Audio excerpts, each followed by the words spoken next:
विश्वका उत्कृष्ट 20 देशमा नेपाल पनि परेको छ। नेपाल विश्वभरका ट्यालेन्ट आउटसोर्सिङको लागि उत्कृष्ट 20 देशहरूको सूचीमा पर्न सफल भएको हो।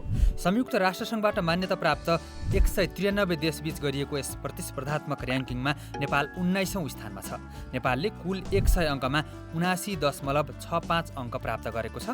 विभिन्न 5 मुख्य मापदण्डको आधारमा यो मूल्याङ्कन गरिएको हो, जस अनुसार श्रम लागत सस्तो, अङ्ग्रेजी बोल्ने जनशक्तिको राम्रो उपलब्धता, राम्रो डिजिटल पूर्वाधार तथा व्यावसायिक, कानुनी र राजनीतिक स्थिरताको लागि नेपालले राम्रो अङ्क पाएको हो। अटाराक्सिस ग्लोबल आउटसोर्सिङ ट्यालेन्ट इन्डेक्समा फिलिपिन्स 90.65 अङ्कका साथ शीर्ष स्थानमा छ। मलेसिया दोस्रो र भारत तेस्रो स्थानमा रहेका छन्।